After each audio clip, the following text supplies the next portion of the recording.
Hello. Right, here's this promised quick bookshelf tour. These aren't finished because, like I said earlier, I'm still waiting for shelves. But to give you some vague idea of what I have on my bookcases at the moment. So, first up, this is a sofa bed. Yeah, I got lumbered with this, so I'm making the most of it. I will be making a new patchwork cover for it. But a collection of fairy loot pillowcases there for you to look at. Here we go. First up, we have the Star Wars and Doctor Who bookcase.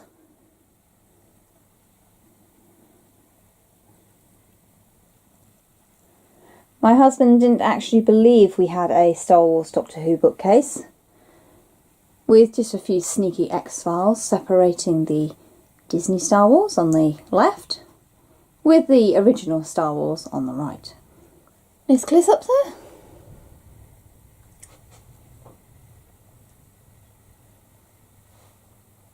There you go. And then down here, these are all in chronological order, from the very early days of the Jedi and the Sith through to the Old Republic. And then obviously they are too deep, and then we come down a shelf, and again they're too deep, but they're all in chronological order. So at the front you've got the Clone Wars, behind you've got all the stuff pre-Phantom Menace, and then we're going to A New Hope. But yeah, everything is in chronological order and too deep. So there you go. And we enter the Doctor Who realm. So here I've got some of my sort of oversized odds and sods Doctor Who books, which don't quite fit anywhere else. And then I start off with the BBC Past Doctor collection, which continues on the shelf below. Again, it's too deep, so I've gone the other way though.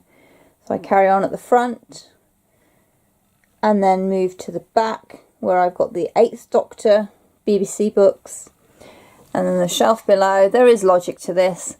At the front I've got the Virgin publication of Past Doctor books, and hidden behind, you can just see there are the 7th Doctor ones that they did with a couple of the handbooks. On the very bottom shelf are the BBC hardbacks of the 9th and 10th Doctor books. I think I've got them all now, and they're obviously too deep as well. So when we get the extra shelf, the 11th and 12th Doctor books that I do have will probably go in here as well. I might rejig a little bit. Okay, this then is more the 8 to 12 and YA readers bookcase. I'm aiming this specifically at my boys. As you can see, I haven't finished decorating the wall beside it, but there's the wallpaper waiting to go up. At the top, which is really hard to see from this angle, I've got the Hunger Games and Maze Runner series, because I think they're for the more older end of the spectrum, so my boys will get there later. Coming down, I've got the Primeval tie-ins. Remember Primeval people? The Alex Rider series and the Young Sherlock Holmes. Then there's the mixed shelf, so there's a bit of everything on here. Coming down once more, it's vaguely historical, but then Mother Earth's appeared there. So I've got my Lucy Worsley's, but it's mainly Time Riders on this shelf, which healthy dose of sci-fi historical, and it's a great series, highly recommend it. Below that is another great series. This is the Skullduggery Pleasant series. We're missing a couple of books here, but again, these are fabulous if you like witty sarcasm with a healthy dose of supernatural. Go for this one. This shelf is a bit of a mishmash. I would say more fantasy than anything else. So the G.P. Taylor collection that we have, Peregrine series, and Nation. Probably one of Terry Pratchett's best books. Please read it. This shelf is a collection of more traditional 8 to 12. So there's things like Swallows and Amazons on here. Harriet the Spy, Secret Garden, Railway Children, and obviously Duncton and Aragon there. And then down at the bottom are mainly my shelves. So at the front we have Fable Beast Chronicles, and then we have Buffy. These are all my Buffy books at the bottom. A lot of them were gifted to me by my mate Marianne, because she didn't have room for them all. So they're all sitting here at the moment. And finally, the main bookcase, which has a mishmash of all sorts on here. It's not just mine. The thing I have tried to do with the library is make sure everybody's involved in it. And it's so hard to pan this camera. So again, starting at the top, which you're probably struggling to see up there, but there will be another shelf. Hence it's not quite finished. But this is a collection of my adult books. So I've got adult romance, the Christmassy books are up there, and some tie-in and oversized hardbacks. Coming down is more of my adult stuff, some ARCs, and my Clockwork Century books, which are really, really good. Bit of a mixture here. We've got a bit of Derek Landy, and then we've got Michael Grant, Gone series, which is really good, and then a bit of my YA stuff. This shelf is currently the Fairy Loot shelf, which the majority of these hardbacks are Fairy Loot books. So there's quite a few there. If I just move this one, there's the rest.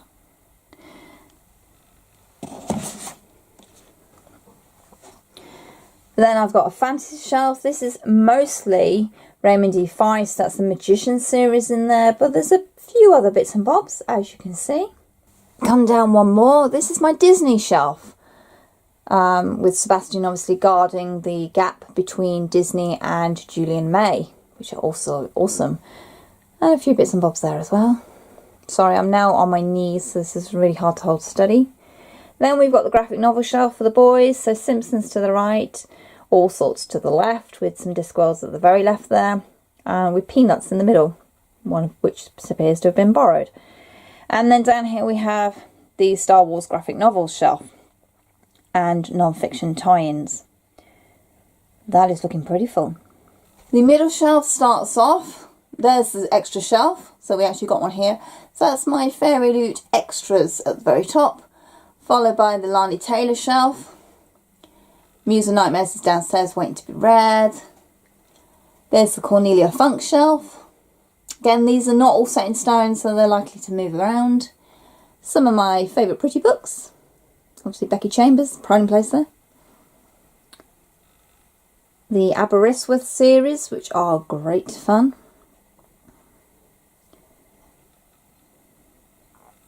Bit of YA here. Being guarded by Basil. My St. Mary's shelf.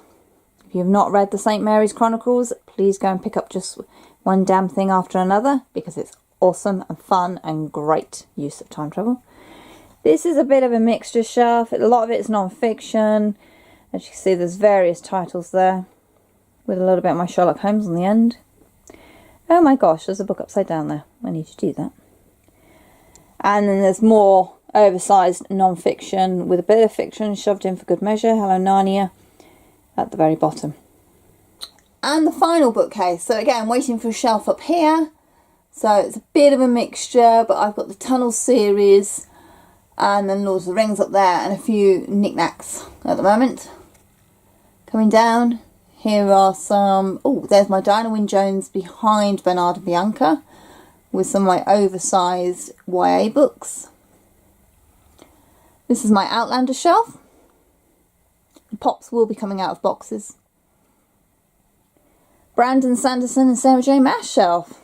I admit I've only read Skyward of Brandon Sanderson, but I found all these other ones at a local charity shop, so I'm really impressed by that. They look great. No idea if they're in the right order, so you know, don't have a go at me if they're not. I will sort that out.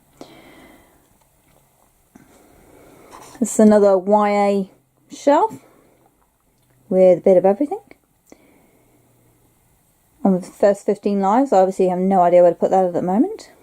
This is my husband's shelf with a pile of samplers from Yelp last year. Go down one more. This is another one of my husband's shelves. And then this is my husband's graphic novels, which some I've read. I recommend the Heroes, they're very good. And his tabletop gaming magazines on the right. There you go. That is the bookshelf as they stand at the moment. I haven't got all the lights on. I haven't got all the knickknacks in the right place. But on the whole, I'm quite pleased with how it's looking, which is very nice. There you go. I hope you like that. As always, thank you very much for watching, and happy reading. Bye.